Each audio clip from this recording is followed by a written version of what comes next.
a coach in. So pranams and welcome, Jayant Kalawar ji.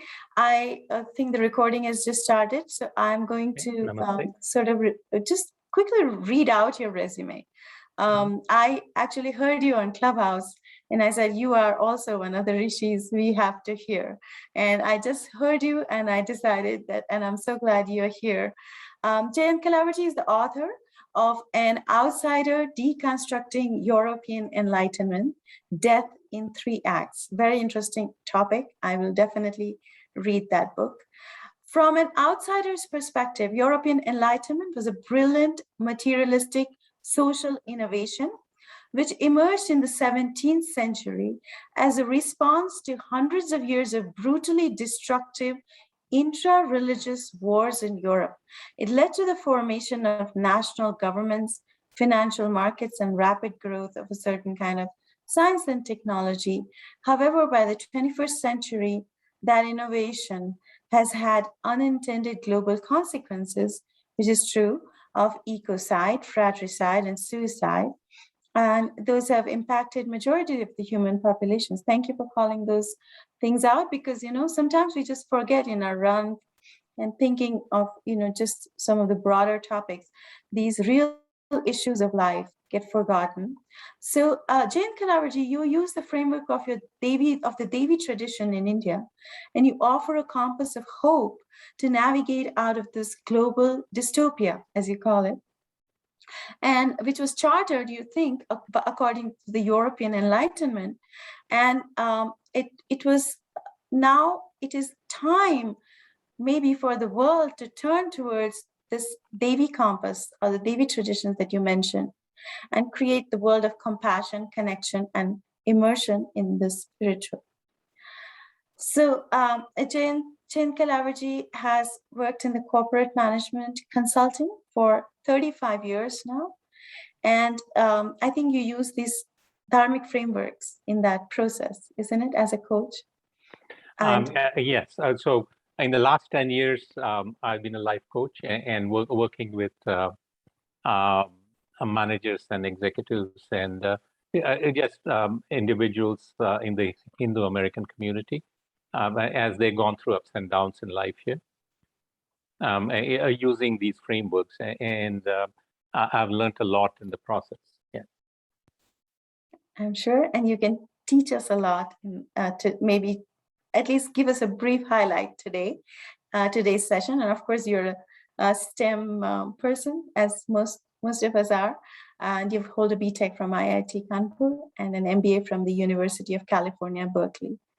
Wonderful. Sir, the floor is yours, and thank you so much for being with us. And please take us through that dharmic lens that can help us understand and rebuild our own vocabulary and our own look at our civilization. Okay. Over to you. Thank you. Om Sri Matre Namaha. Whatever I say here, if it is positive, is due to the blessings of the Devi. Whatever errors I make are due to my personal failings. Pranams, and thank you, Richa ji, for inviting me for this interaction with you. Pranams, and thank you to Kona leadership for making this conference possible. Pranams to all speakers preceding and those following. Pranams to all viewers who are using this valuable time to give me a hearing. I'm indeed honored to be part of this conference. So Richa ji, the topic you have set up for this interaction is both very relevant and interesting in the context of being a global Hindu, while at the same time challenging in the sense of both breadth and depth it calls us to touch upon. I'm offering this from a perspective of a Hindu practitioner who's thinking through what world my children and grandchildren will be inheriting in the next 10 to 30 years, and whether and what we as Hindus can do to make it a more dharmic world that they may inherit. To begin with, I share my understanding of the impact of the combination of Christian and Islamic theocratic state-making on human societies, with a special focus on the dystopian impact as since the so-called European Enlightenment.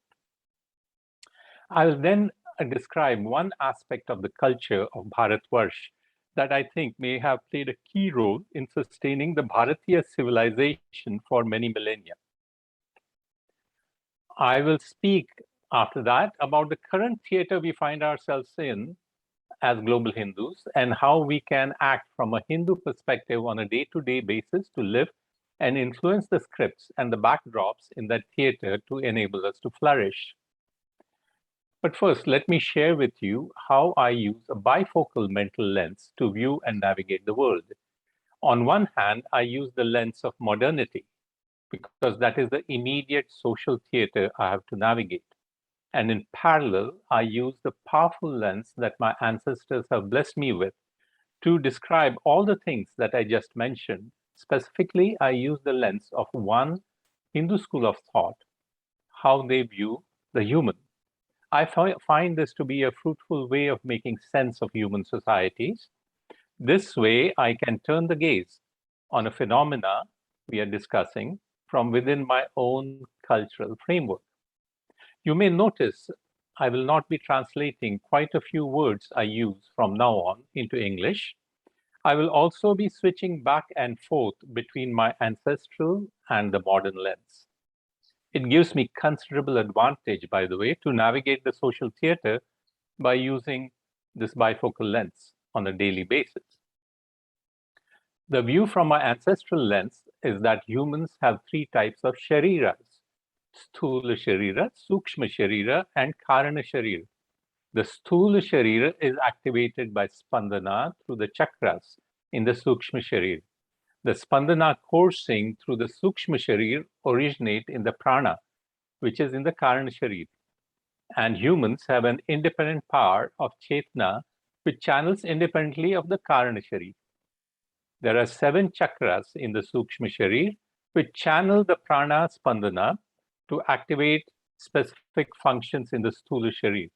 The power and quality of the Chetana that is available in a human effectively controls which chakra functions fully and which do not.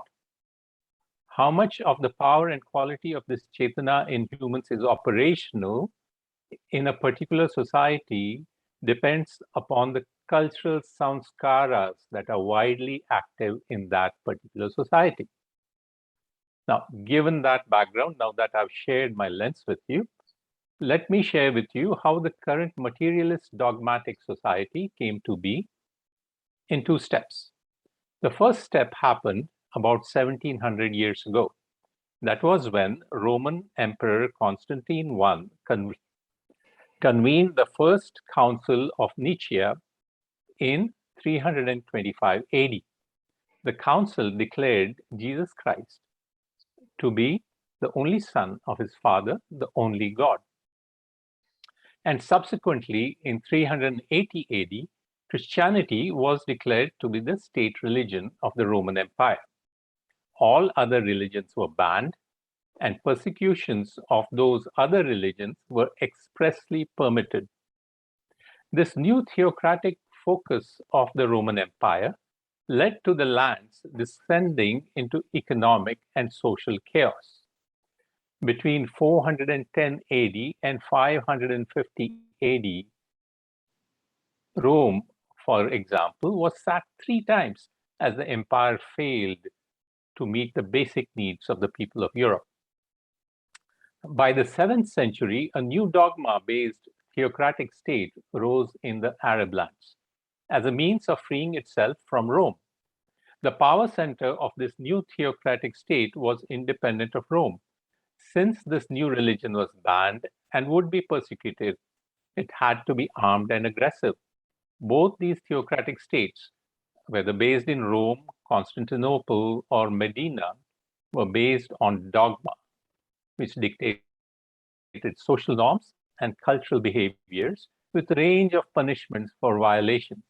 It spawned a dark age for Europe, as well as the Levant and the Arabian Peninsula, all the way to the 15th century, almost 1,000 years, ending with the establishment of the Ottoman Caliphate in the Levant on one hand, and Protestant Reformation in Europe. From my lens, the rise of the twin theocratic state-making processes resulted in samskaras that lobotomized human potential down to the level of the first two chakras, the Mooldhara, which enables physical survival, and Swadhisthana, which enables reproduction. Post the 14th century, there were brutal intra-religious civil wars spanning over 100 years in Europe. About 30% of the population in Europe was decimated in the name of dogma during these civil wars. The wars ended with the materialist social innovation, now called European Enlightenment, that had additionally made knowledge production a state monopoly over and above social and cultural norms. Now, this dynamic of what brought about the European Enlightenment, I have explained in my book, which is available, as you know, on Amazon. I don't want to go into details of that because that will be the right reading through the book itself. One of the consequences of this materialist social innovation that we should be cognizant of is the establishment of Royal Academy of Sciences in London in the 1650s, which on one hand, and the rise of debt financing of the state by mercantilist financiers of the Hanseatic League, which led to monopolizing who could do science and what innovations could be funded. This is critical because this is the lineage we are confronted with when it comes to knowledge production. Now, this knowledge production, it was decreed, was to be based on peer review. And you know what? The peer review, which was instituted in the mid-1950s, literally meant review by the fellow lords of the realm, the peers. This materialist innovation also went one step further in declaring that nature was inert. You see, the previous theocratic culture between 380 AD and mid-17th century declared nature was God's creation, made for stewardship and enjoyment by humans, but still there was a little bit of caring of nature there. But after mid-1650s, nature was seen to be expressly available for humans to exploit. The so-called European Enlightenment made what is a natural human proclivity for an empirical, structured way of making sense of the world into a politically controlled top-down process. It became science with a capital S.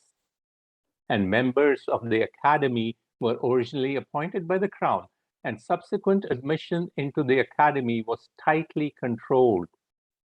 Thus, the process of knowledge production became monopolized top-down. And that is what we are confronting today. It's that same top-down monopoly. Unsurprisingly, this monopoly of top-down control of production and dissemination of knowledge continues in the academia today. So it's not a surprise for what we are facing. It's part of the designed dynamic. The impact of this monopoly of knowledge production by the state and funded by the financiers has been threefold in the last 375 years. First, the declaration of nature being inert has led to ecocide on a planetary scale. I do not need to elaborate on that. All of us know about it. The second impact has been large-scale increase in mass fratricide. I call it fratricide, not genocide, because from my Devi's lens, all humans are her children. When humans kill other humans, they are killing their brothers and sisters. The big wars of the 20th century and the continuous small wars of the last 50 years have caused massive deaths. The third impact of European Enlightenment is something that began with assembly line manufacturing in late 1890s and now deepened with automation. I call it suicide, when individual humans are being stripped of their sense of agency and autonomy. Let me give you a longish side note here. The psychological impact of this trend to being stripped of their sense of agency came to a fore with Western labels having to work on assembly lines almost like mechanized zombies. Western academia, the high priest of Western civilization, had no response to this apparent dysfunction showing up in behavior of its people in terms of rage and violence. William James, the doyen of American psychology, turned to Swami Vivekananda while he was visiting the US in the late 1890s, quickly learned a few things about Advaita Vedanta. He then turned around and said, oh, you know, the Indian concept of Advaita Vedanta, it's too childish. He claimed to make it more pragmatic. His thinking on human psychology, based on this notion of pragmatism, gained a lot of following in the US. It had a lot of following, a lot of breadth with little or no roots. The same story repeated with Carl Jung.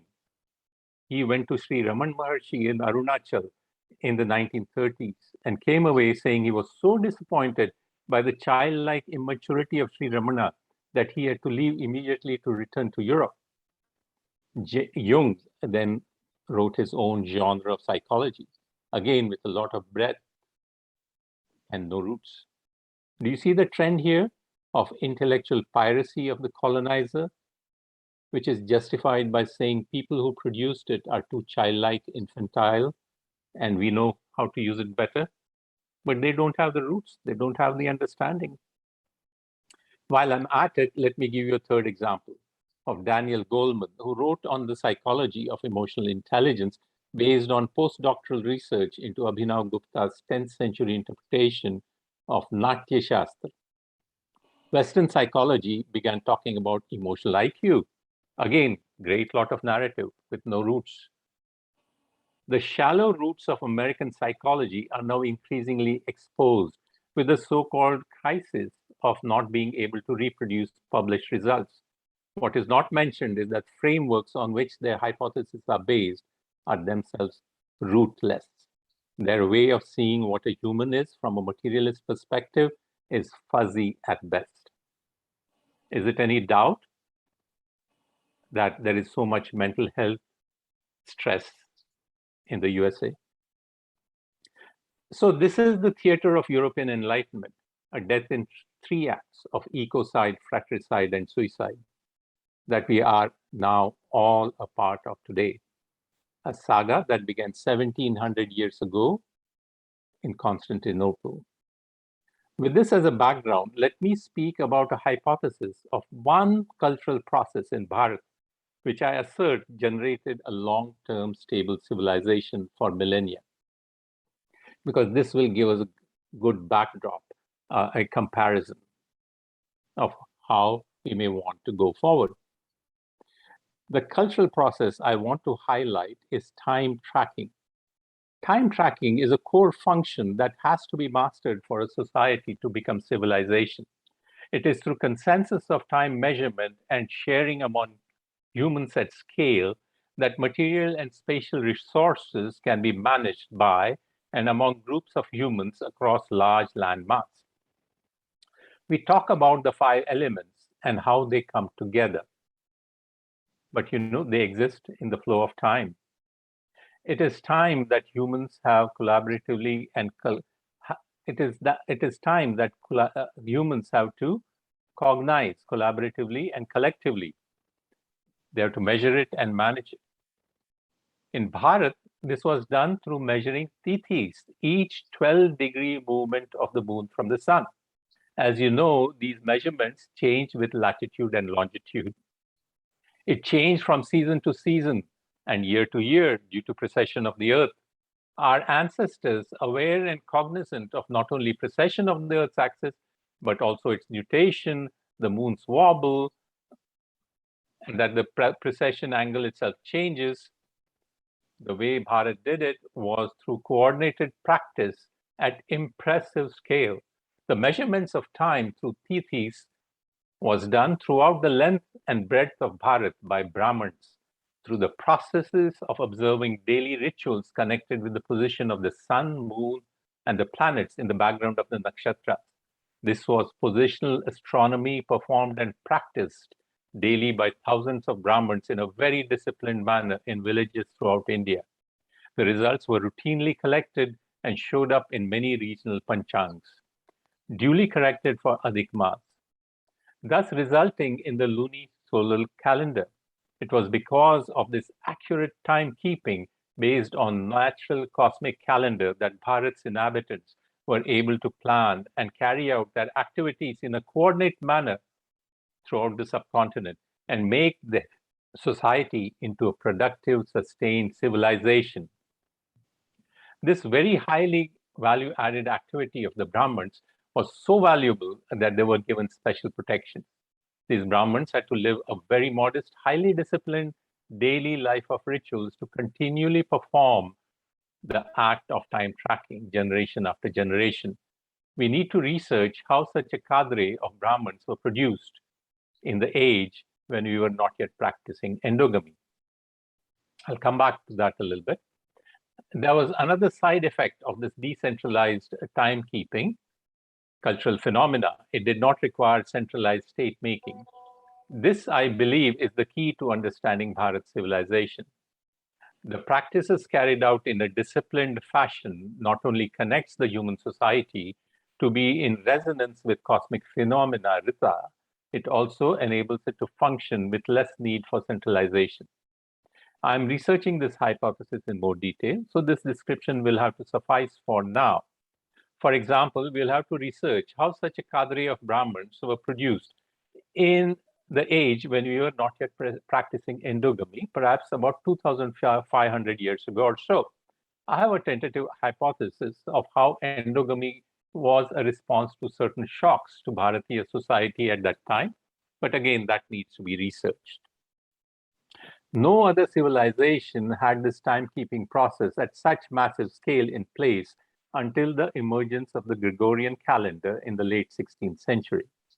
I have some hypothesis of how that came about and how the Spaniards learned about precession and calendaring and how the Pope of the Catholic Church adopted it, thus forming the root basis for European Enlightenment that followed, and how flawed that adoption has been as it has cut us off from the cosmic calendar, the Rita.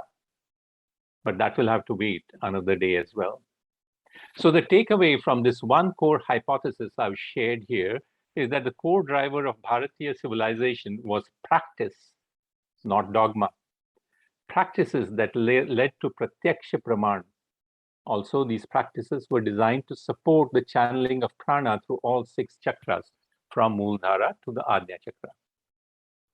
So what happened is the question that usually comes up when I speak about this amazing civilization that was based on integrated network of practices, decentralized as they were, designed and unfolded based on deep insights about the cosmos given to us by our rishis. What made the civilization of Bharat vulnerable to be overrun by invaders and colonizers? I agree, this is a very important question that we need to explore as we go forward.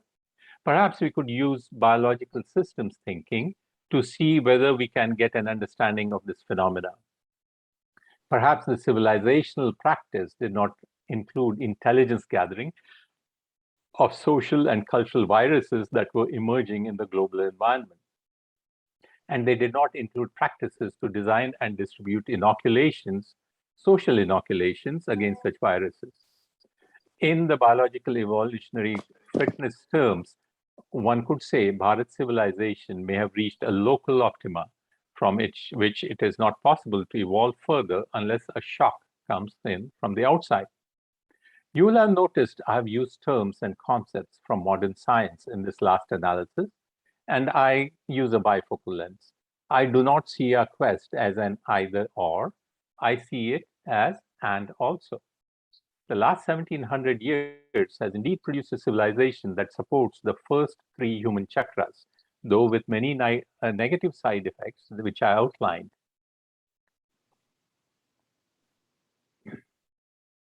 Bharatiya civilization, perhaps somewhere along the line, much before this period, may have graduated itself to focusing on innovating and refining performance of the 4th to 6th chakras and letting the support for the first 3 chakras be driven by a stable set of processes, perhaps not in keeping in mind that they would also require continual maintenance, repair, and upgrade through innovation.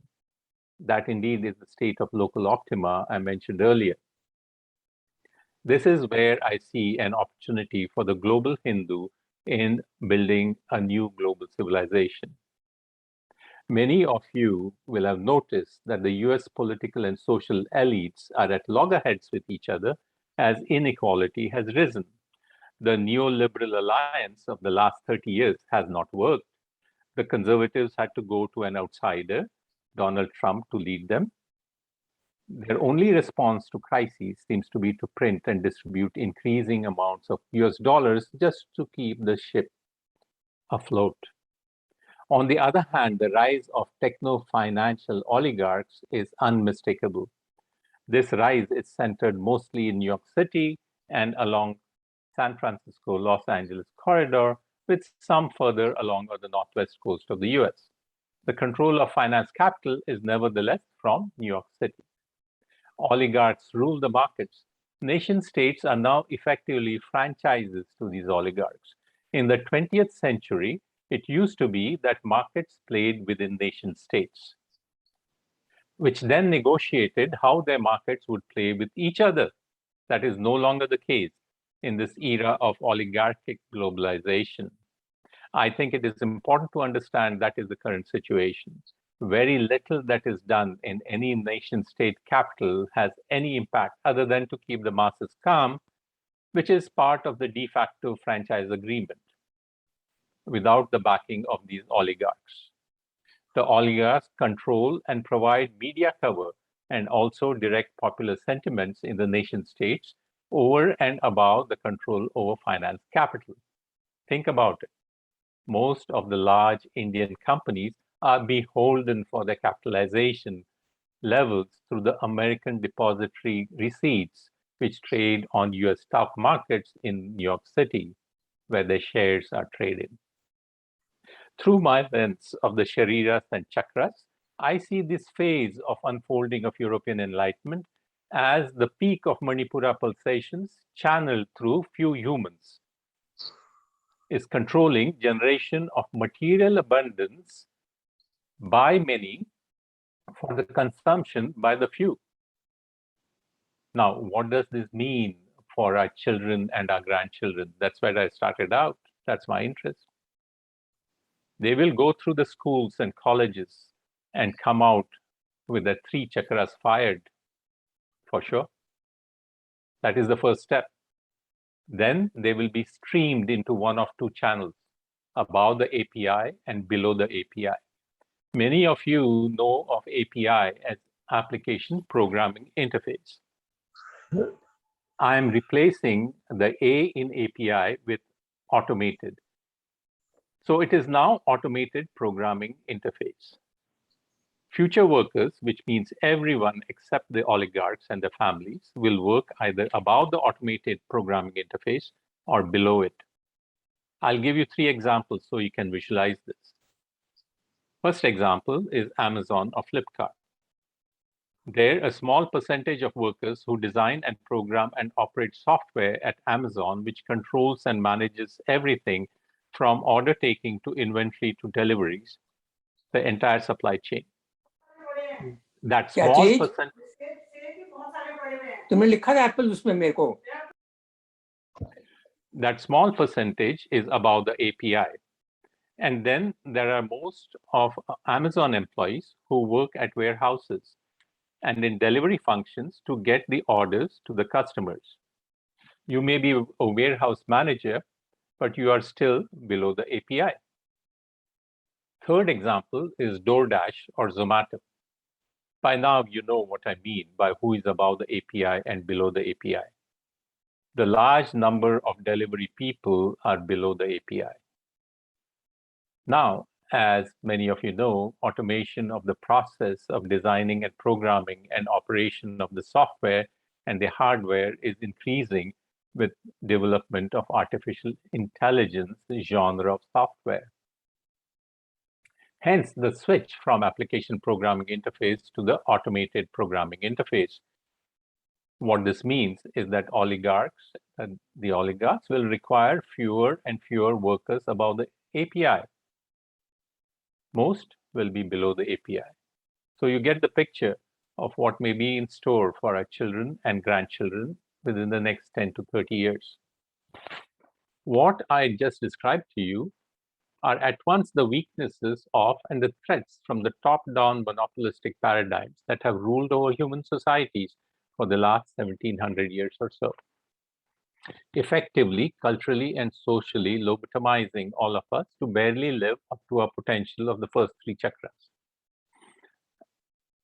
And now this is how I see the strength of an opportunity for the Hindus. The strength is that we have the knowledge of how to generate and sustain integrated humans with all chakras firing. The opportunity is in the dysfunction and dystopia that the cultural and knowledge monopolies have wrought on Mother Earth, on entire human societies, which is their weakness. We have an opportunity here to build a platform. And a platform is that which gives support.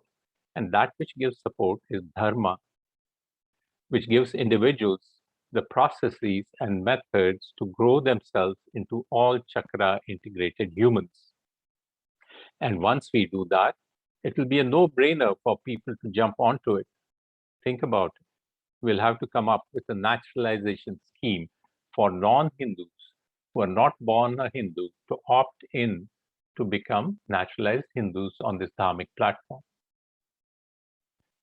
And this time, hopefully, we'll design processes to gather global intelligence of social and cultural viruses arising outside the platform and develop ways of producing appropriate inoculations so that we do not once again fall into the trap of a local optima. So how do we begin to build a prototype of such a dharmic platform? We are practice-based, not theory and dogma-based. We are not people of the books, even a library of books. We may use the library of books from our ancestors as reference to build upon the shoulders of our ancestors. And we build our new smrutis for the current situation after iterative testing and observation, pratyaksha praman. Perhaps it's time to articulate a conceptual architecture of how Hindus view humans as having three shariras with prana channeling through 7 chakras, immersed, and this is perhaps important, in the cosmic prana. We would then begin testing it out on specific practices. This is a practical R&D approach. It may take quite a few years, if not decades, of time and effort by a small set of self-selected group of deep practitioners working together to come up with the tests, the observations, and the corresponding set of practices and the corresponding lexicon. Hopefully, such a R&D process may become the foundation of new smritis that drive a resurgent, inclusive, global Hindu civilization. I will end on this hopeful, optimistic note. Thank you, Richa-ji, for this opportunity.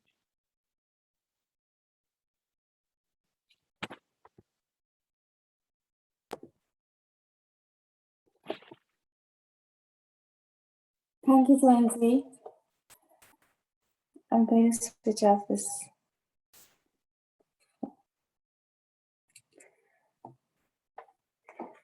So thank you. That was quite a lot to absorb and a very, very, very complex framework of understanding the history that is driving what we do today, right? Whether it is, the sort of corporates that may have developed this sort of science frameworks, or, social frameworks that have developed. Everything has its roots. I think, trace it to some of the European Enlightenment. And we thought that was a good thing. So it goes back actually to the social and cultural dogma, monopoly of social and cultural dogma, and then the dogma of knowledge production, the monopoly of knowledge production. So both the social and cultural dogma, what people say, this wokeness is actually social and cultural dogmas that come out. And when academia postures the way it does, it's the a monopoly of knowledge production. They're claiming that they are the only ones who know the truth, and they are the only ones who can produce knowledge. And that's where it basically gets us to a point where no one else can produce knowledge. It lobotomizes. So the fourth, fifth, and sixth chakras are not active for us. So the way we are trained, it's at the level of the first three chakras. So we know how to survive. We know how to reproduce and have families. We know how to acquire wealth. Some of us, perhaps, but at least raise enough money for our families or earn enough money for families. So just about the first three chakras. We don't have courage and compassion, which is the fourth chakra.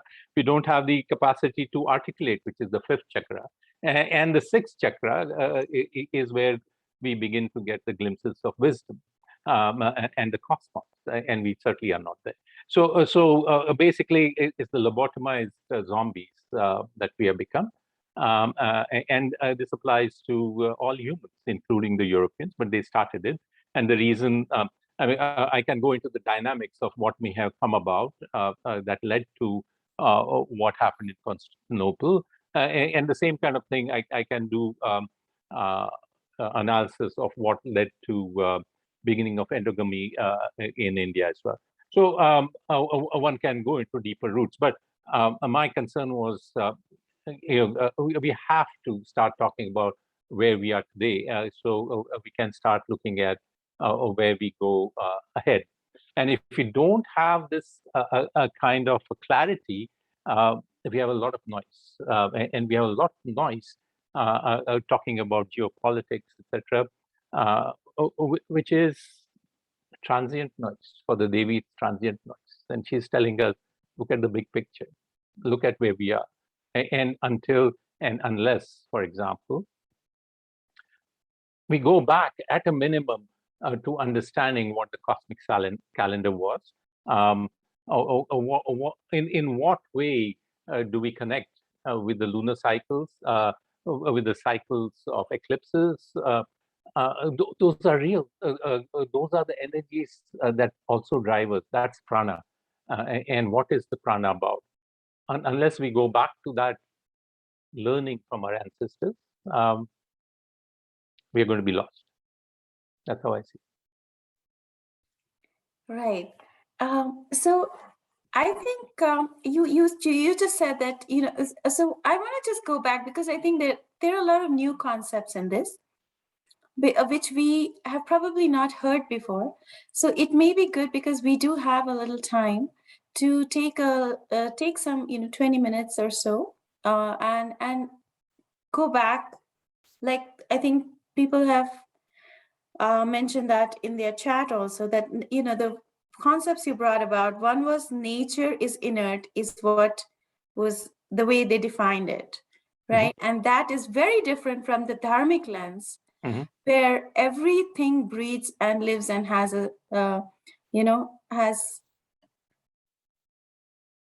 I think someone has been spotlighted.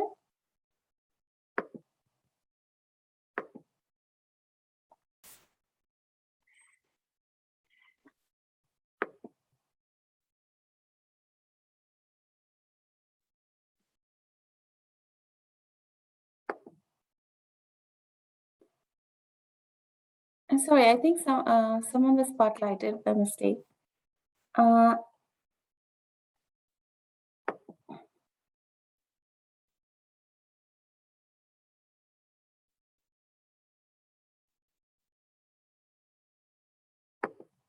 Okay. So I'm sorry about that. I just want to ask you, so that was one of the concepts. And the second one was about, I think you talked about the peer reviewing. I think peer reviewing is something, both of these concepts, and was there a third concept also that you mentioned that drove the whole process in the Enlightenment era? The third was debt financing of the state. So debt finance, yes. Yeah. Right. So what happened was when you brought in debt financing, which was another innovation, it made the state independent of taxation. Taxation was a tension between subjects and the state. So there could be conversation because of the tension, because of taxation. But debt financing gave that independence. So the whole colonizing process that was started top down, for example, was through debt financing.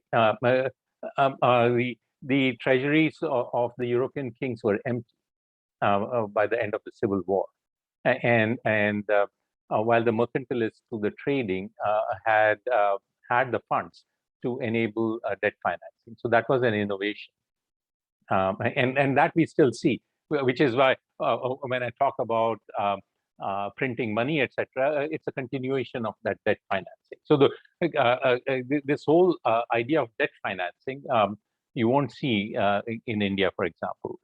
It's how the mercantilists became the financiers, and that combination of the state and the financiers started very interestingly in the 1650s, and that is what has led to this techno-financial innovations drive this whole thing of what kind of infrastructure, what kind of technologies have been brought together. So I have a lot to observe, first of all, and I'm sure all of the audience does. Mm-hmm. And I want to repeat that point, that nature is inert. That drives all of our technological and the factory-based systems that we have, assembly lines that you mentioned also in your talk, with all of that. So nature is inert, and the second it's exploitable, but so that yes, that's where we have got through ecocide to the climate crisis. Exactly. You can do anything with nature, right? And also the assembly line, again, humans also become sort of pegs in the at the third stage of at suicide. The third stage, right? So that that whole drives, the primary goal is just sort of greed, corporate greed, which we talk about in current parlance. So that basically it's the third chakra, the Manipura chakra. I want to keep bringing back the chakra concept. That's what humans are. So as soon as we make that cognitive shift of what humans are, right, and how the structure that we are trapped in lobotomizes us, that the potential of the fourth, fifth, and sixth chakras are simply not opened up. Okay, so we are like zombies. So we go about making money because that's the energy that is channeled out. And also the debt financing model. Are you against it or are you for it? Like, what is your concept, and how did the Indian function, Indian systems function, or the dharmic systems? Maybe you may want to throw some light on that if you have any research on that. Right. So that's the other very interesting hypothesis I have. Okay, I mean all this needs to be researched, but the hypothesis I have is if you look at one of the core things about the Kautilya's Arthashastra, and especially about how it was applied, is taxation. It was based on taxation and the levels of taxation of products. So one of the things, let me give you an example of the role played by the Indian way of thinking in actually civilizing, shall we say, of the invaders from the northwest. Okay, so the invaders from the northwest didn't come just from when the Islamics came, or the Islamicized Mongols, who are the Mughals, came. And it happened before also with the Kushanas and the Shakas, etc. The beauty of it was we had the technology of taxation and revenues, and the nomadic pastoralists were actually using raiding and looting as a means of production. So the reason in my framework, Ghazni was coming over and over again and looting, etc., was because he had to feed his people. Okay. I wonder about that. Why did that happen? Because I mean, Arabs were traders for a longest time. Right, but the Mughals, the Mughals were the Mongols. Yes, and that is a discussion we need to have. Okay, if you look at it, the Mongols actually created a lot more bloodshed, in a sense, along the Persian and the Arab lands, and they tamed them with a certain deal they made under the Islamic auspices. So we need to go into that much more detail. But I want to refocus on this, is that the Brahmins, okay, were one of the key people who used to tame them by saying, look, instead of raiding us, you come, become a king, and we'll show you how you can raise taxes to fill your treasury.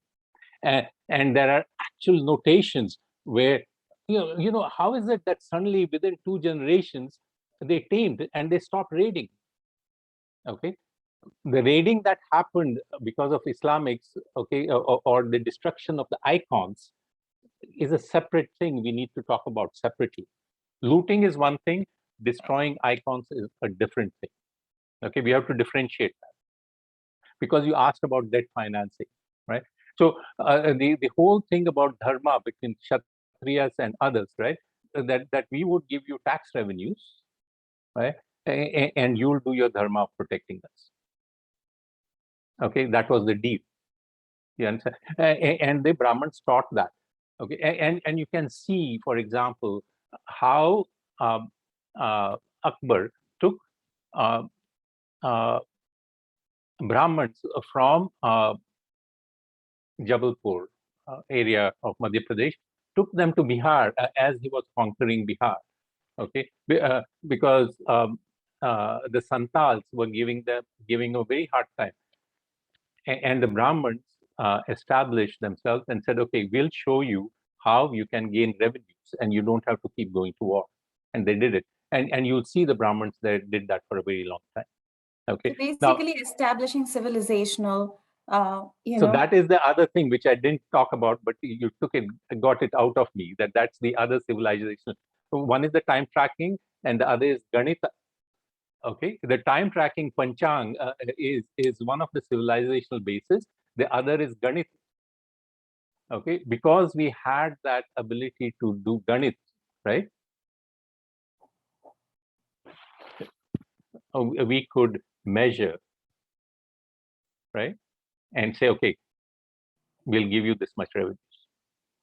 Okay, so now to go into the Islamic part of the analysis is a whole different thing. We'll have to look at the kind of deals that were made between the Islamists and the Mongols at that time. The nomadic pastoralist Mongols, right? Why did they convert to Islam? There were deals made, okay? And then once the deal's made, what happens to that community? This is not the time. At some point in time, we can talk about that. That's my suggestion to you. It just opens up, I know. Yes. I think one of the perspectives that you bring up in your talk is sort of something that has never been explored, at least so far in the various talks that we have had, because you would also do coaching, I think, in a corporate framework.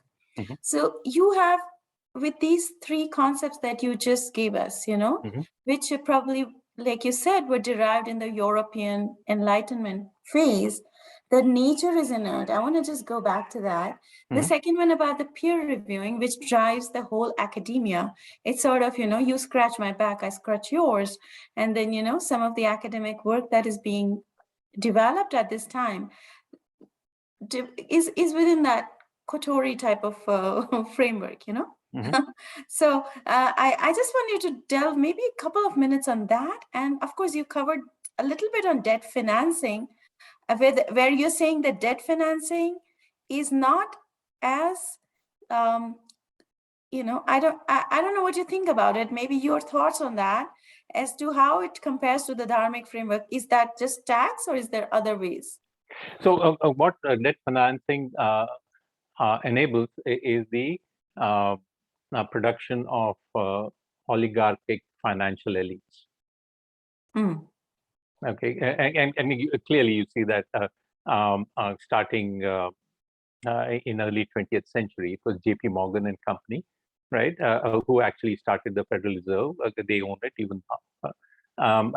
So they are the oligarchic elites. I'm not for or against. We can talk about it, and that's one of the things about. Again, I'm not against. I want us to think in terms of going towards the dharmic framework that you speak about, because we obviously didn't do certain things right when we graduated to focusing on the 4th to 6th chakras and did not focus on innovating on the first 3. Okay, so going forward, what do we do? Right, we have to integrate the only stability is to have fully integrated chakra integrated humans, and that includes the first 3 chakras. We can't, right? Do you understand? It will not come through moksha shastra. When we go to our gurus now who focus on moksha shastra, it does not happen. Okay, we have to start thinking of how to do it so that we integrate all chakras. That is the key. And I'm absolutely okay about as I said, I wear a bifocal lens, and if we can find a way where we can do the quote unquote debt financing, and that's one of the pushbacks that is coming, right? Where we talk of Bitcoin, etc., where the established financial oligarchs may not have the same control, and that this whole thing is going on back and forth. On the one hand, there is Robinhood and Reddit, and they're raiding the hedge funds, etc. And whether the oligarchs, financial oligarchs, will find a way to subsume that as well. But just to give you an idea, that it requires much more thought. It's not in the past. What will it look like in the future? And that's a question of research we have to do. Mm-hmm. I'm not throwing anything out. Yeah. Mm-hmm. That's excellent. Yeah, it's a good sort of understanding, and I have a couple of questions from people. I think Ravinderji, I will let you ask your question.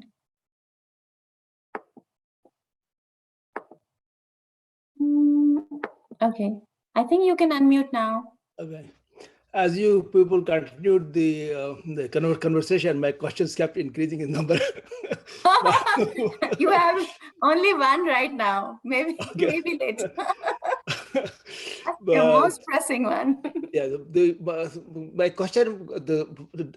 Let me say 2 of them. One connected with the corresponding attacks by the Ghazni, etc., etc. Because those places were more recently actually converted from what they were prior to that, which is actually the Hindu Buddhist thoughts, and therefore, in fact, in his army there still were the Hindu practicing people like Tilaka, etc., who was his general.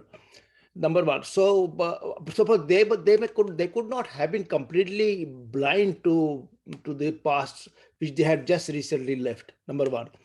And the second is this issue of the connection which you are bringing to corresponding chakras to the debt aspect and the other aspects. That mystifies me. I don't know how does this come about. I'm sorry to say that, but it just does. I couldn't get it. I'm trying my best to see this. So if you could please elaborate a little bit on that. Okay, well, which one would you like me to go?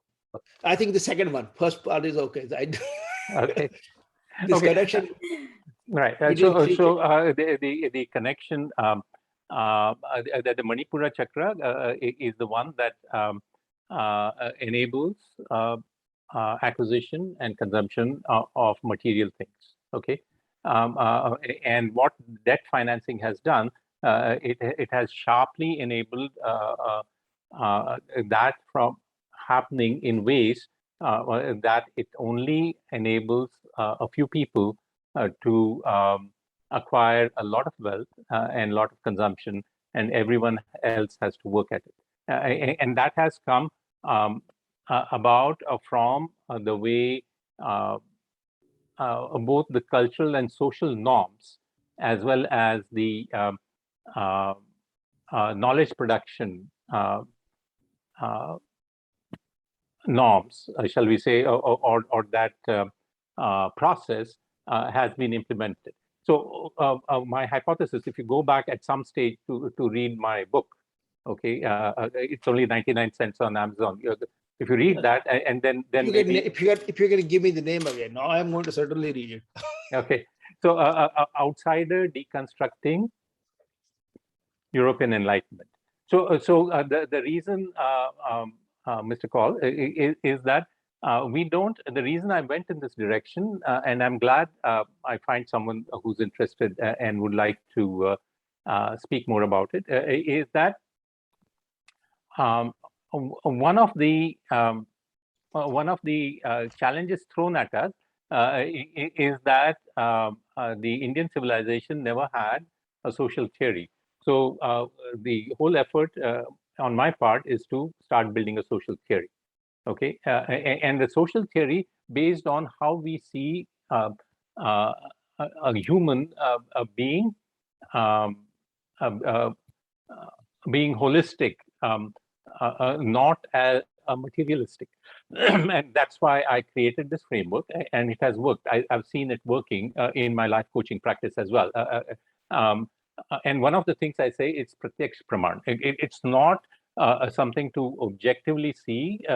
You actually see people who go through certain things, and through mantra swarupa impact their chakras and how the prana changes. So it's based on those aspects. Please take a look, and I would love to communicate with you. Just one extension of that, if you allow me, Richaji. I'm a physicist actually by training, and a banker by profession for a long time. Mm-hmm. Now, my question is actually because recently there has been a development in the evolutionary biology, where mm-hmm. actually the theorem, probability question was asked that what is the probability of any sentient being who is biologically, survivable, fit survivability point of view, what is the probability of his seeing the reality? And you will be surprised, the answer is 0. So therefore, what any survival, any sentient being, if he is trying to see the reality, he will perish, he will vanish. But because your mind creates the symbols of survivability, and you can only see that, not more than that. Absolutely, I agree with you. And that's something that my tradition teaches me too. So the thing is, how did I come to this? I was Advaita Vedanta until about 2012, but it's only when I started doing life coaching, I said that doesn't work. These people, I can't start talking Advaita Vedanta to these people. I have to be realistic of the state they are in, where they are in the learning curve. Okay, and I have to speak to them there. Right. So, for example, I can speak about. Let me see if I have a book here, but Vivek Chudamani, or even more than that. Yeah, it has. Vivek Chudamani has something of this type. Yes. Yeah, and even more the Nasadiya Suktas, etc., which basically say, you know what? There's not even moksha. Okay, at the end of the day, right? There is not even moksha. Okay, we talk about moksha just to get you there to a point, right? But true, isn't it true? I mean, I can talk to you about that, which is a separate conversation, right? It'll shock people and so forth. You don't talk about the ultimate aim of Advaita Vedanta, right? So, which is why I would love to speak with you, but it depends on every individual where they are in their concept of understanding their own nature. So we help them go to that next step to understanding their own nature. When I see that our people and our society are at a particular point in the learning curve about understanding their own nature, how do I talk to them? Right? Which is what our parampara tells us. Even Bhagavad Gita says, right? A wise person doesn't go and disturb others who are not yet ready for it. Yeah. Yes. I always resented that because I thought it was against me. Well, it's not against you or anyone else. Right? Yeah. I love this conversation. I'd love to. Yeah, actually, if you can give me your contact, I will certainly want to contact you. You can. Can I do it in such a way I don't announce it to everyone? Maybe. Yeah, you can. I can. Yeah, I can. I don't know. Maybe Richa ji can be the intermediary or something. Okay. I appreciate that. Yeah. Okay, I'll do that. Thank you, sir. Thank you. Thank you very much, sir. Very fascinating. It's my own journey, you know that, right? So I discover myself in this process, every interaction I have. So, okay, Richa ji, Richa ji, you are on mute, I think. No, she's speaking with the next people. I think we have taken up time. Richa, I'm sorry. I think we had a very interesting side conversation. I loved it. So. You are on mute. You are on mute, Richa ji. Mute. Oh, yes. Sorry about that. I had a call from the next participant. Yeah, I know. Sankran Sanuji. So he will be coming in after half an hour. So I was just checking how much time we have because, we had a little bit of like shifting here and there. So we do have some time. And this I'm is okay. I'm okay. I may not be able to answer questions, but I'm okay. Yeah. Yeah. You will be able to answer questions, right? Or no? I'm open to responding. Whether they satisfy the other party, I do not know. That's what I'm saying. No, I think this is a good framework to understand because, for me, like I am learning a lot of new things. So we do have 20 minutes. So anybody who has questions. So are you good, Ravindraji? Ravindraji requested, I would love to connect with him. And I requested that if you could give him my contact. I didn't want to say it. Yeah, sure. Online. I'll do that. I would appreciate that. Yeah. Ravindraji and I, we do communicate. So definitely. Thank you. I will make sure to pass on. And anyone else, I have given my email to a lot of people yesterday. Right, I will type it again today. And anyone who needs, follow up on any sessions, please write to me on email because I'm not able to follow all of the chat all the time. But I can definitely answer on email. And I think if you name your book again, I will type it so that everyone has the name. Okay. The Outsider Deconstructing. It's Purva Paksha, sort of, right? Outsider Deconstructing European Enlightenment. Yeah, I think it's quote unquote sort of Purva Paksh. It may not strictly satisfy Professor Paranspe's definition of Purva Paksh, but I have been quite positive about European Enlightenment at the same time. But yeah, there it is. Yeah, thank you. And I think the Devi framework that you use, to analyze, I think this is sort of the core principles of our yogic tradition from that point, where, but application of that in real life is probably something that I don't know how many times it has been attempted in the past, but in practical life, so to speak. So maybe you can touch upon that. Okay. And secondly, also, in the ancient times, like I understand that whether it's the Egyptian civilization, whether it's the Mayan civilization, of course, our Indic traditions, there is this whole concept, the pyramids in Egypt also had a Mayan equivalence, also had some, Eastern European, even in India. So that they were the centers of energy, and energy was the driving force of civilizational construct before the three red, white, and green forces took over the world.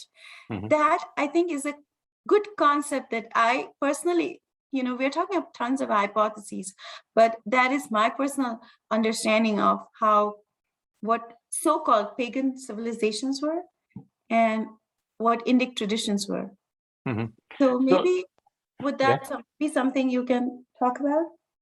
Yeah, so one would have to go back historically much before the so-called Iron Age. If one goes back to the quote-unquote Bronze Age, one would start seeing that there was trading, which is why I said the Indian civilization or the civilization in India, which, by the way, just to clarify, I don't see it as being just Indus Saraswati civilization. It's not just a river civilization. There was a coastal civilization. Kalinga was on the coast, which is what I want to bring out. Kalinga was on the coast. They had a coastal civilization. We do not only make bullock carts and oxen carts, which were very important, as we made ships also. So, I think that's one of the things we have to look back. If you look at the quote-unquote Bronze Age and before, and we start looking at it, we will see that there are shipwrecks between, that's my hypothesis, between the Indian West Coast and Africa. There was a lot of trade between Indian West Coast and Africa going back 4,000 years, 5,000 years. In fact, it's mentioned in the Periplus of the but why do we have to depend on others, right? I mean, why do we keep... Even they have written about it. Yeah, it was a natural thing. Yeah, no, because we were a sustained civilization. We captured, we knew how to measure time, which is a key thing. Okay, now, so yes, we interacted with Africa on one hand. We interacted with Southeast Asia, and through Southeast Asia, we actually interacted with Latin America too, or South America too. So yes, that was there. Okay. Now the thing is, may I come back to your question? Where do you want to go? So I see many epochs, many epochs. 5,000. Anyone tells me, oh, Ramayana is 12,000. So I think it was much more than that. Okay, so many such epochs, many such cycles, because our ancients, even in the Rig Veda, say this is what our ancients tell us, right? Yes. This Rig Veda recension that we keep referring to is this one compilation at one particular point in time. They themselves are relating what their long-term ancestors told them about it. Okay, now switch and see. When we talk of Raman Maharshi, for example, right? He didn't read Vedas, but yet he had the wisdom. Why? Because Vedas are always accessible, right? They are always accessible. The Richas, that's my name. Right. That's what you see, what you vision. It's not something you create, right? Exactly. Yeah. Right. And that is always there. So if we break free of this history and look much more long term, you'll see that it's not just 2,000, 3,000 years. It's easily we could go back 20,000 years easily. Okay. Rabindraji is pointing out to the Yuga concept. Yeah, I think there are many yugas. There are many yugas and many epochs, many ways of looking at yugas and epochs. If you Google, I think, for example, Neelkant Oak has talked quite in detail about how yugas were a transition time. And I don't mean to cut it short, Mr. Kaul, we should talk about it. But if you look at the work that has been done, the yugas themselves, there are epochs. There are many epochs. There is clearly there was a knowledge of epoch of precession. That's 26,000 years right there. And what happens within that 26,000 years and how it keeps happening. I mean, even basic genetics, even at the archaeogenetics is barely 10 years old, and we already know if you do your 23andMe that your ancestor came from somewhere, and you can check your father 15, 20,000 years ago, etc. Even a cursory finding where we find that agriculture was blossoming even maybe 15,000 years ago. And every time there was an agriculture community, there seemed to be a quote-unquote temple, because what the agricultural community needs is the ability to measure time, so that the seasons can be measured, the lunar cycles can be measured, the panchang has to be produced to see when you're to sow the seeds. That's the basic production cycle that was, and that combination of the temple, quote unquote, devasthana, as a place to measure time. Now, going back to your question about prana, energy, prana, the pulsations, the spandanas. Yes, it's not that that people somehow in the land of Bharath were the only ones. It was a confluence of people who came from all over the place, and not just from the northwest. They came by coast, by ship, etc. There are some mysteries of why sudden shifts happen. I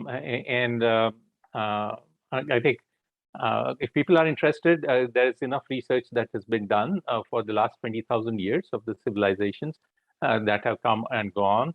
But there's not enough research that has been done about civilizations in India itself. We have a lot to do about archaeology and archaeoastronomy. We have just about started digging a little bit. I suggest if we do deep diving and get shipwrecks, we'll find a lot right there. So I've gone all over the place. Sorry. Tell me. Refocus me, please. I just get very excited. Yeah. So tell me. There is a lot to, actually there are a lot of concepts and a lot of things to, discuss. So where I was going was with energy being a core principle of the what should I say?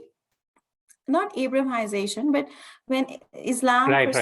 So if I may reframe your question, I think somewhere you asked, at a practical level, what does it mean? Okay, so at a practical level, one has to start thinking in terms of today, how am I going to align myself with the cosmic prana?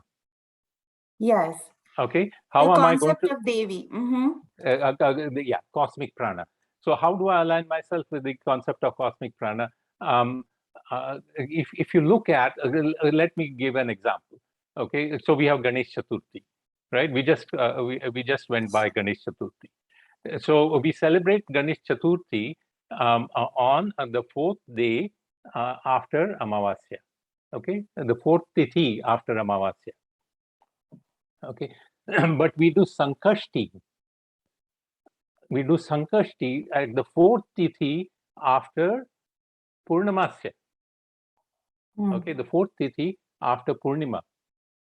Right. So, and that is much more important. And here's one hypothesis I have about that, which tells you how we can start connecting and energizing ourselves. So, when we are so connected with the lunar cycle that our ability to do mental focus wanes and waxes with the moon. Okay, so by the fourth day after Purnima, the fourth tithi after Purnima, okay, our ability to mentally focus starts coming down.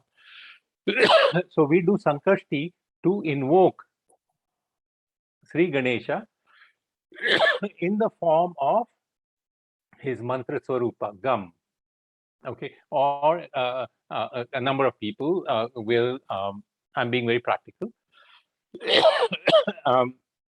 will chant Atharvashir multiple times. Okay, the idea is as the moon starts waning, we need to come up and access Divya Shakti, which will fire up our intellect, even though the moon is waning. And then, so that's very important. And we have to understand and connect with that. And by the time Amavasya comes and goes, by the fourth Tithi after that, the moon is back up again. Our moon's, our mind is able to focus again. And we celebrate Ganesha to say, thank you very much. You helped me cross the bridge, right? You helped me cross the bridge. So, of those, of that dark phase of Krishna Paksh, okay? Because after Amavasya, by the fourth Tithi, we are into Shukla Paksh again. So here's one example of the prana, cosmic prana, how it acts upon us in a very practical way. Right. And you know, the concept of, you know, the thing that you mentioned where I have spoken to many gurus, you know, about this, like, because people ask this question, how long has the universe existed? You know, people are always looking for that answer. And any guru that, you know, has replied to this question has always said that the world has always existed, always. And, you know, they never give a time frame. And that is a common thread I have seen across all answers that I have, you know, seen, heard from, you know, enlightened gurus, so to speak. So I think what you said really makes sense to me. I hope it makes sense to everyone. Now, I want to take some, you know, few comments from you, just some, when you say dharmic or Indic lens, maybe top 3 things that we can do, right, to create that in a practical format. Besides, of course, the chakra format that you talked about, where we can, you know, harmonize and activate, you know, energies within our own body and the 3 prana systems that you mentioned. And, you know, I think I will let you talk about it because you have a better framework of that, you know, more fluent framework than me talking about that. Okay, so if I understand your question right, let me read it back to you. Shall we say that you want to know what are the top 2 or 3 practical things we can do to regenerate a dharma platform, shall we say, right? So, so one of the first things I would say is to understand how they or resonate or align with how the cosmic calendar works. Okay. And what is the cosmic calendar? The cosmic calendar is the lunar cycle, the solar cycle, the lunar cycle, the nakshatra cycles, the precession of the earth, the nutation of the earth's precession, the wobble of the moon. So it's basically the cosmic cycle is such that the energy levels they have different frequencies and they impact us on a daily basis, and also they permeate through us. And you can look at different cycles, the daily cycle of the sun, the lunar cycle over Shukla Paksh and Krishna Paksh. You can look at the eclipses and how they move around from area to area. That the eclipses, why were the eclipses important? Because during the eclipse times, the 3 body interaction happens. The interaction between sun, moon, and the earth, and it causes a disturbance in the energies. and that disturbance in the energy, because of these interactions between these three energy centers, because to us, Sthula Sharira, we see them as material bodies, but it causes so much disturbance that it impacts all of us. Just like the moon's cycle causes tides, etc., it causes changes in our blood levels, blood pressure levels, perhaps, and those are the things our ancestors observed. It was basically a down-to-earth, as I said, pratyaksh praman. The other thing is, as you know, so that is one. The second is how do you interact with nature? Okay, so how do you interact with nature in a way that you keep it stable, and at the same time it allows you to flourish as well, and that is something we learned how to do. In fact, you can see the British writing about farmers in Bihar, that they knew organic farming much before anyone else talked about in the West, etc. So that is one aspect, okay, or fisheries along the coastlines, or the forestry aspect of it. So that's the second thing, to start learning about how to work with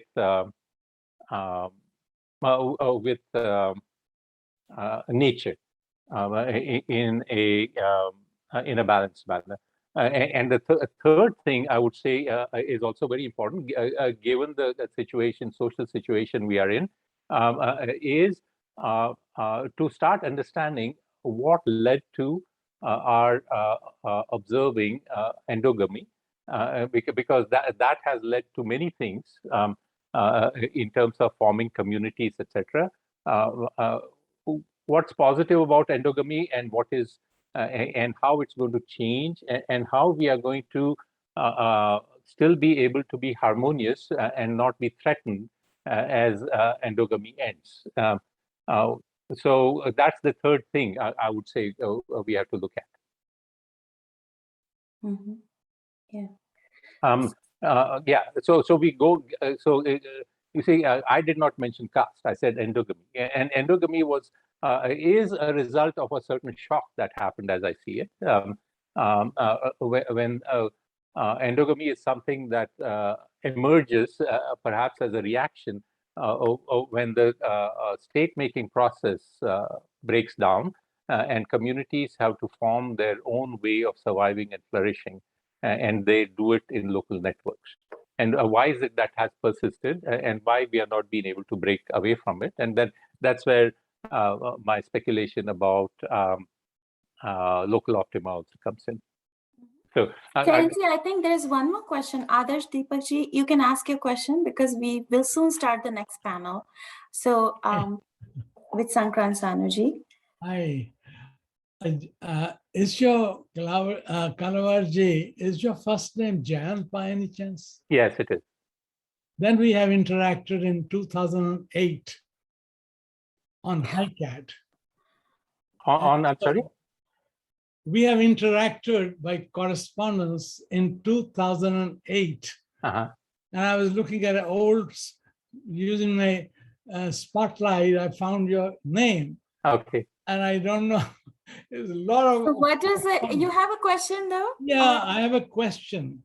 Have you studied, for instance, I like what you presented is excellent, because I am basically teaching, I taught history and philosophy of science for 10 years before I switched to business. Anyway, but one thing I wanted to ask you, have you looked at you said Ganesh, Gana. Gana, I talked to Swamiji from Arsha Vidya Gurukula, and he said, Gana is disciple of Shiva.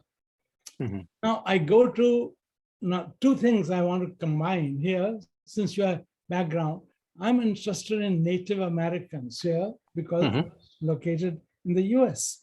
So they have all these names, Michigan, Logan, all these names. they also have one thing common with Hindu philosophy is the seven, what they call 7-generation effect. And in fact, it's openly said that we are a product of 7 previous generations, in other words. So I wonder if you had studied, and in the Dharmic tradition, we also have the same concept. The study was done, in fact, one of the lectures of Sadhguruji, he said, the experiment that a rat was given a shock to go near the cheese for 7 generations. They did not go near the cheese. Only in the 8th generation, he went near the cheese. Similarly, I was wondering, it's a very important concept, if you could include in your thinking of the effect on the human beings of the previous 7 generations. That is why in India, we do not have what is called cousin marriages. Right. And one of the things of the blame is that it perpetuates. You never get out of this. I'm sorry. I think, Jayant, you can probably answer that, it'll be... Okay, so very briefly. Very briefly. Yeah. There is research on epigenetics and how epigenetics changes our DNA, and then some of it might go into future generations. It's not very clear. From a dharmic perspective, the interesting thing is, one thing is the Sthula Sharira, which carries the genetics. But then we have the other 2 Shariras, the Sukshma Sharira and especially the Karna Sharira. So the interaction between that is something we need to study more, and that is one area we can study as well. And the very interesting thing is the framework I've suggested of breaking down the human into these 3 Shariras enables us to distinguish and see how there'll be interactions between these 3 Sharira levels and what happens with prana, what happens at death, and etc. can also be brought into the picture. So yes, I agree with you. That's also an interesting question, but there are so many interesting questions. I love it. I hope people use the frameworks that our ancestors used to do more research and thinking, especially into these areas. I want to check if Sankrant Sanuji has joined, or I would just suggest others, Deepak, if you could just connect with me somehow, if you wish, that's fine, because I see him saying something. But, maybe he needs to unmute. Please unmute, Adarshji. But make your points briefly. I think. I just want to close that you've done a great job. I've been following what you're doing, Richaji. Thank you. And also, you've done a great job, super. And also, I'll follow up with you, Janji. Okay. Okay. We'll follow somehow the other. We'll get. I have your old number, but that's 2008. Okay. I think it's changed by now. Email. Yeah, as I said, Richaji has offered to intermediate, and if you have a way of connecting. Yeah, I can give you mine. Absolutely, yeah. All right. No problem. I think we're still waiting on. Sorry. We're still, No, it's perfectly good. I think these are very interesting conversations, because I think you took us through many of the aspects of, the historicity of where we are right now, right? In terms of the kind of lifestyles we lead, which everyone is bothered by in some sense. Whether it's the ecology, whether it's just the whole, human, we talk of human rights, but, that's all we do. It's a lot of lip service to these kind of issues without really going into the, complete overhaul and rehaul that needs to be done to if we have to really live by the words that we talk. So maybe for a concluding remark, Jayanti, just give us something to take home as to what are the things that we can do to bring a dharmic perspective. I know, if we are talking in a very spiritual realm right now, when you bring the Devi framework, it completely, first of all, shifts the conversation. Completely. It's an energy-based conversation, chakra-based conversation that you brought about. And I personally really believe in that. And I'm sure you do, which is why you spend your life, working on this for so many years.